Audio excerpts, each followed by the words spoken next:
오늘의 주요 뉴스입니다. 이용섭 광주시장과 김영록 전남지사 당선인 등 더불어민주당 광주 전남 당선인들이 지난 14일 함께 5.18 묘지를 참배하고 민주열사의 정신을 이어받아 지역을 발전시키겠다고 다짐했습니다. 6.13 지방선거 광주 지역 당선인에 대한 당선증 교부식이 각 선관위에서 진행됐습니다. 민선 7기 광주의 새로운 수장이 된 이용섭 광주시장 당선인이 광주 비전으로 정의롭고 풍요로운 광주를 제시하고 광주시정 인수위 구성과 일정 등에 대한 계획을 발표했습니다. 6.13 지방선거 성적표를 받아든 각 후보가 선거비용 보전 여부를 정하는 득표율에 따라 희비가 엇갈리고 있습니다. 6.13 지방선거에서 광주는 21명의 여성 후보가 당선돼 역대 지방선거 중 가장 많은 수를 기록했습니다. 여러분 안녕하십니까? KCTV 뉴스입니다. 더불어민주당 광주시당과 전남도당 당선인들이 5.18 묘역을 참배하고 민주열사들의 숭고한 뜻을 이어받아 호남을 이끌겠다는 각오를 나타냈습니다. 6.13 지방선거 민주당 이용섭 광주시장 당선인과 김영록 전남도지사 당선인, 광역기초의원 당선인, 광주 전남 민주당 당직자 등 100여 명은 14일 국립 5.18 민주묘지를 찾아 헌화와 분향을 했습니다. 이들은 5.18 광주 민주화 정신을 받들어 민주, 정의, 평화의 정신으로 광주와 전남을 발전시키겠다고 다짐했습니다. 6.13 지방선거 광주 지역 당선인에 대한 당선증 교부식이 열렸습니다. 광주시 선거관리위원회 윤성원 위원장은 광주시장과 광주시 교육감, 광주시의회 비례대표 당선인에게 당선증을 전달했습니다. 이어 당선증을 받은 당선인은 지난 5월 25일 매니페스토 실천 협약식에서 밝혔던 자신의 다짐과 당선 소감을 시민들에게 전하는 시간도 가졌습니다. 또 자치구 선관위별로도 지역 당선인들에게 당선증을 전달했습니다. 동구선거관리위원회는 임택 동구청장 당선인과 동구광역의원, 기초의원, 기초의회 비례대표 당선인에게 당선증을 전달했습니다. 북구선거관리위원회도 북구청 대회의실에서 교부식을 갖고 문인 북구청장 당선인을 비롯한 광역 기초의원, 비례대표 당선인에게 당선증을 전달했습니다. 이용섭 광주시장 당선인이 광주시정 인수위 구성과 일정 등에 대한 계획을 발표했습니다. 이용섭 당선인은 새로운 광주시대를 열기 위해 시민주권위원회와 일자리 경제위원회, 민주인권평화위원회 등 7개 분과위원회로 구성된 광주혁신위원회 구상에 대해 발표하고 광주혁신위원회 위원장에 전남대학교 총장 등을 역임한 김윤수 대한민국 학술원 회원을 임명했습니다. 이를 위해 위원회에는 각 현안 과제의 전문성을 지닌 학계와 시민사회, 법조계 등 각계 각층의 전문가가 참여하게 되며 광주시 관계자들과 함께 이 당선인의 광주 발전 철학과 공약사항을 시정에 담아낼 계획입니다. 또한 이 당선인은 광주의 비전으로 정의롭고 풍요로운 광주를 제시하고 소통과 통합, 변화와 혁신을 통해 이루어가겠다면서 광주 전남 상생 통합 경제권 구축, 적재적소의 인사 원칙 등 시정 운영 방향도 제시했습니다. 그럼 민선 7기 4년간 광주를 이끌게 된 이용섭 광주시장 당선자를 만나보시죠. 우선 압도적으로 지지해 주신 광주 시민들께 존경과 감사의 말씀을 드립니다. 저는 이번에 3번의 도전 끝에 시민들의 선택을 받았기 때문에 그 감회가 매우 새롭습니다. 이제 저희의 꿈을 실현시킬 수 있는 기회를 갖게 돼서 매우 행복합니다. 광주를 크게 발전시켜서 시민들의 은혜에 결초 보은하겠습니다. 저는 무엇보다도 일자리를 많이 만들고 경제를 살려서 떠나는 광주에서 돌아오는 광주, 찾아오는 광주를 만들 것입니다. 저 혼자의 힘만으로는 한계가 있을 것입니다. 시민 여러분께서 적극적으로 지지해 주시면 제가 그동안 쌓았던 다양한 경험과 지혜를 온갖 쏟아서 광주를 4차 산업혁명 시대에 대한민국의 중심 도시로 우뚝 세우겠습니다. 무거운 사명감과 책임감을 가지고 최선을 다하겠습니다. 광주 발전을 위해서 가장 중요한 걸 하나를 꼽으라면 저는 통합이라고 생각을 합니다. 시민들의 역량을 하나로 모아서 결집해야 광주가 발전할 수 있습니다. 저는 저를 지지하지 않고 비판했던 분들까지도 모두 다 포용하는 용광로 시장이 돼서 광주를 발전시키겠습니다. 호남 정치 1번지로 불리는 동구청장 선거에서 승리한 임택 동구청장 당선자의 소감을 들어봅니다. 네, 동구민 여러분 감사합니다. 새로운 변화를 선택해 주셨습니다. 제가 동구를 다시 광주의 중심으로 우뚝 세울 수 있도록 주민 여러분과 함께 구정을 펼쳐가도록 하겠습니다. 관의 주도가 아닌 주민의 주도, 관의 편의가 아닌 주민의 편의, 선심성 행정이 아닌 주민의 삶을 높이는 행정을 통해 청년들이 살고 싶은 동구, 그리고 좀 동구민의 행복 지수를 높이는 동구를 만드는 데 혼신의 힘을 다하겠습니다. 초심을 잃지 않고 하겠습니다. 도와주시고 성원해 주십시오. 고맙습니다. 공직자 출신으로 다양한 행정 경험을 강점으로 당선된 문인 북구청장 당선자의 각오를 들어봤습니다. 저를 지지해 주신 북구 주민들께 진심으로 감사의 말씀을 드립니다. 저의 당선은 북구 주민들의 승리이며 더불어민주당의 승리라고 생각합니다. 그동안 북구는 우수한 자산을 가지고도 있음에도 불구하고 광주시와 국가 정책에 벗어나면서 침체되어 있고 정체되어 있습니다. 광주형 문제라든가 용봉 IC 문제, 여러 가지 현안 사업들을 중앙정부와 지방정부에서 쌓은 인맥과 행정 경험을 살려서 잘 사는 북구를 만들도록 최선의 노력을 다하겠습니다. 반드시 북구 발전으로 보답하겠습니다. 광주에서 가장 뜨거운 경합으로 지역민들의 선택을 받은 3선 도전에 성공한 장위국 시교육감 당선자입니다. 이번 승리는 우리 위대한 광주 시민의 승리입니다. 이 승리를 바탕으로 교육 발전을 위해서 더 노력하겠습니다. 선거 과정에서 여러분들이 말씀해 주신 많은 의견들, 그리고 다른 후보들이 내놓은 공약, 제가 시민 여러분께 약속드린 공약들 잘 조화를 이루어서 광주 교육이 대한민국 교육을 이끌어갈 수 있도록 노력하겠습니다. 또 제게 3번이나 귀한 교육감직을 맡겨주신 시민 여러분들께 진심으로 감사드리면서 그 뜻을 아주 깊이 새기고 특히 치열한 경쟁을 했던 다른 두 후보에게도 감사와 위로와 격려를 드립니다. 감사합니다. 6.13 지방선거 성적표를 받아든 각 후보가 선거비용 보전 여부를 정하는 득표율에 따라 희비가 엇갈리고 있습니다. 현행 선거법은 15% 이상을 득표한 후보에게 선거비용 청구 금액의 전부를 보전하지만 10% 이상, 15% 미만 득표율을 기록한 후보는 절반, 10% 미만일 경우는 한 푼의 선거비용도 보전받을 수 없습니다. 이에 따라 광주시장 선거에서는 더불어민주당 이용섭 당선인을 제외한 모든 후보가 선거비용을 보전받지 못하게 됐습니다.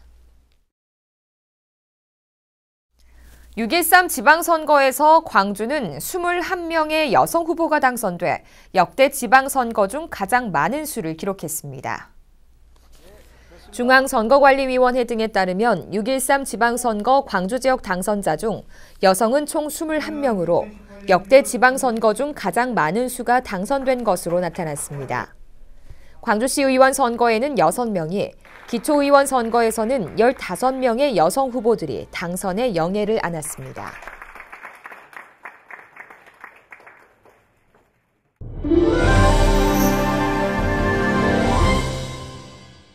이번 주 우리 지역의 뉴스를 분석하는 시간 오성수의 뉴스 분석, 광주매일신문 오성수 편집국장 나오셨습니다. 어서 오십시오. 예, 안녕하세요. 네. 드디어 이제 제7회 전국 동시지방선거가 마무리됐습니다. 이번 선거에서 선출된 광역과 또 기초단체장 그리고 의원들의 숫자가 모두 423명인데요. 당선자들을 좀 색깔로 표현을 해보자면 정말 파란 물결이 일렁이고 있습니다. 네, 그렇습니다. 이번 6.13 선거에서 민주당이 광주에서 압승을 거뒀습니다. 네. 민주당은 광주시장과 전라남 도지사 선거는 물론 광주 5개 구청장 선거에서도 모두 다 휩쓸었고요. 네. 또 광주광역시 의원 선거에서도 전권을 다 휩쓸었습니다. 또 두 곳이죠. 광주 서구와 전라남도 무안, 영암, 신안지구 국회의원 재선거에서도 모두 네. 민주당 후보가 승리를 거뒀습니다. 네. 다만 전라남도 지역 22개 시군 중에서 8곳에서 민주평화당이나 또 무소속 후보가 차지해서 민주당은 다소 좀 고전을 했던 것도 사실입니다. 네, 압도적인 득표로 마무리된 광주시장 선거와 또 5개 구청장 선거 결과에 대해서 좀 정리를 해보자면 어떻게 말할 수 있을까요? 네, 그 광주광역시장 선거에서는 예상했던 대로 네. 이용섭 민주당 후보가 84.07% 아주 높은 지지율로 1위를 차지를 했습니다. 네. 사실 이 후보가 득표한 득표율은 이번 전국 17개 광역단체장 중에서 최다 득표율이거든요. 네. 또 과거 7차례 민선시장 선거가 있었는데요. 역대 2번째로 높은 수치입니다. 네. 사실 이용섭 후보는 민주당 내 이제 경선에서 1위를 차지를 하면서 시장 선거에서도 이제 당선을 예약해둔 상태였는데 그 결과가 이제 선거에서도 그대로 반영이 됐습니다. 네. 광주 지역 구청장 선거에서도 큰 이변 없이 민주당 후보들이 대부분 다 당선이 됐습니다.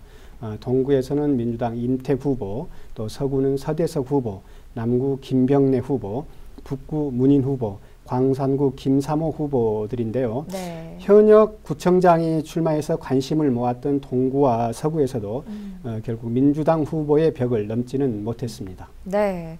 이 광주시의원과 전라남도의원 등 이 광역의원 선거에서도 민주당이 그야말로 또 압승을 거뒀습니다. 네, 민주당은 광주, 전남, 광역의원 대부분을 차지를 했습니다. 네. 좀 구체적으로 보면은요, 광주 광역시의회 같은 경우에요, 20명의 어떤 의원들을 선출하는데 모두 다 민주당이 차지를 했습니다. 네. 전라남도 이제 도의원 선거에서도 쉬운 곳 중에서 단 2곳만을 제외하고는 민주당이 차지를 했습니다. 네. 이에 따라서 광역의회, 즉 광주시의회와 전라남도 의회는 당분간 민주당 일당 독점 체제가 유지될 것으로 보입니다. 네.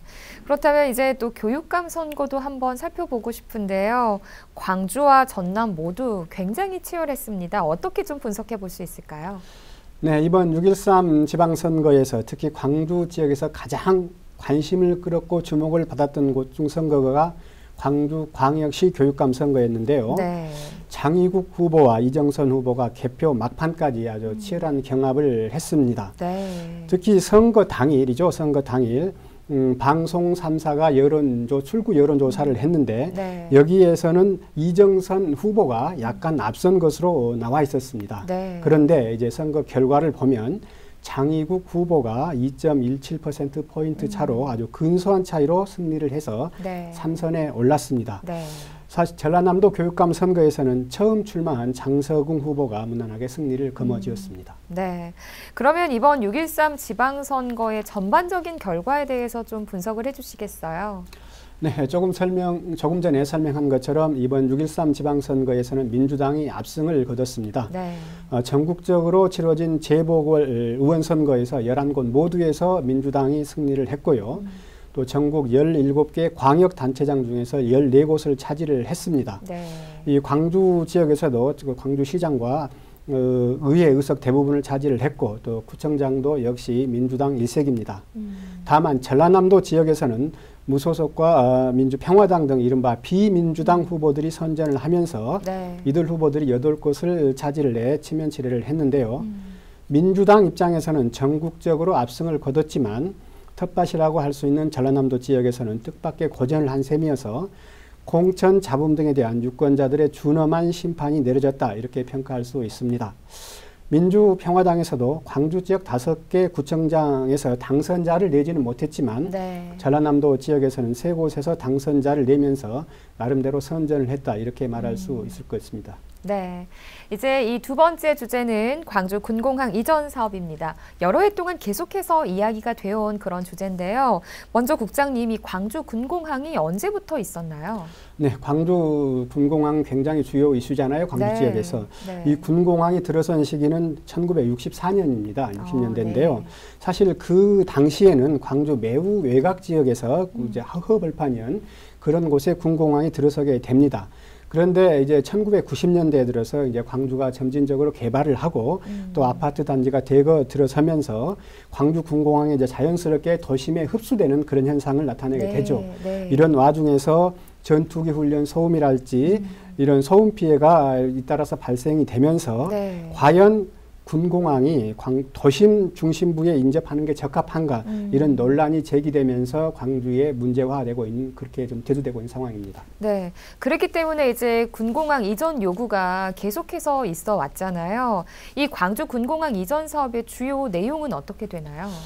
네, 소음 문제와 이치의 적합성 이런 문제가 이제 계속 제기가 되면서 네. 광주시와 군공항 이전을 위한 범시민추진위원회가 지난 2014년 국방부에 이제 군공항 이전에 대한 건의서를 제출을 하게 됩니다. 네. 그 이후 1년의 과정을 거쳐서 2016년에는 광주 군공항 이전이 타당하다 이런 결론이 내려지게 되거든요. 네. 그래서 이제 이와 같은 이전에 대한 이제 속도가 내면서 지난해에는 군공항 이전 특별법이 이제 마련이 돼서 이제 국회를 통과를 하게 됩니다. 그래서 더욱 군공항 이전에 대한 이제 목소리가 높아지게 됐는데 네. 이런 와중에 이번 선거가 치러지는 동안 여러 후보들이 공약으로 언급이 되면서 지역의 현안으로 떠오르고 있는 상황입니다. 네. 그럼 현재 이 광주 군공항 이전 사업은 어떤 상태에 있나요?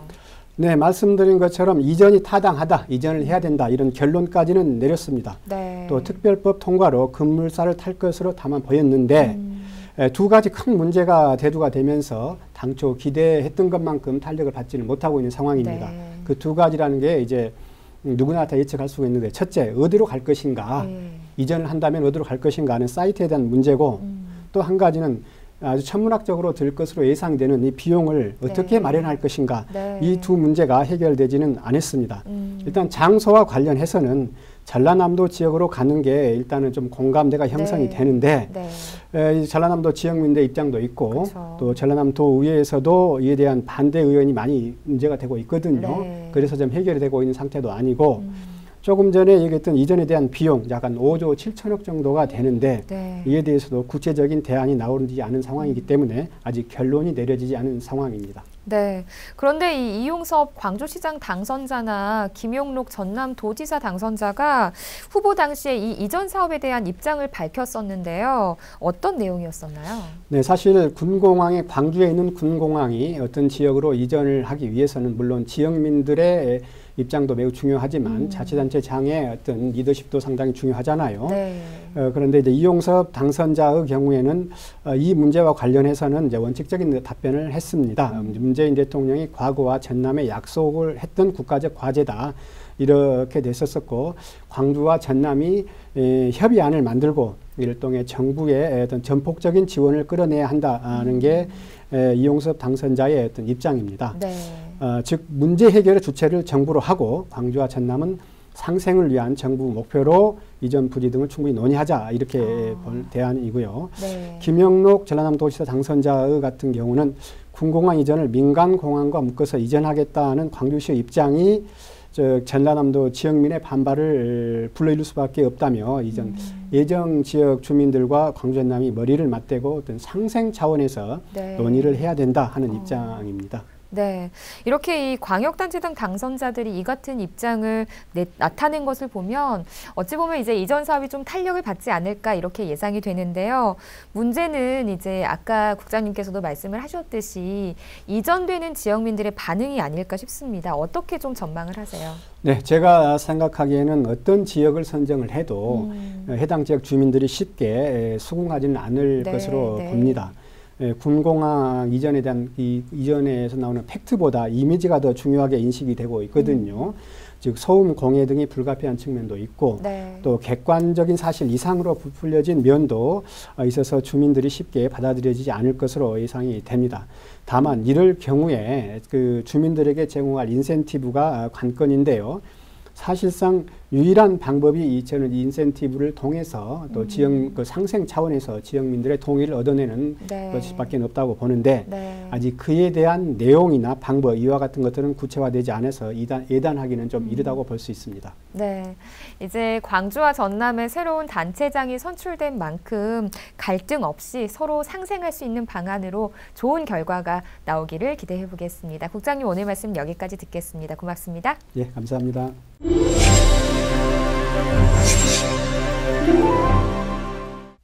저희 KCTV 광주방송의 시청자위원회 겸 지역채널 자문위원회가 2, 4분기 회의를 가졌습니다. 위원들은 지난 14일 광주 기아 챔피언스필드 스카이박스에서 열린 올해 연도 제2차 시청자회의에서 6.13 지방선거와 관련한 뉴스와 연설방송 등 선거 프로그램 제작에 노고를 표하고 앞으로도 다양한 지역 밀착 프로그램 제작에 힘써줄 것을 당부했습니다. 한편 저희 KCTV 광주방송은 지역 내 주요 인사들과 관계자들을 초빙한 시청자위원회를 구성해 지역 방송과 기업의 역할에 최선을 다해오고 있습니다. 이상으로 KCTV 뉴스를 마칩니다. 함께해 주신 여러분 고맙습니다.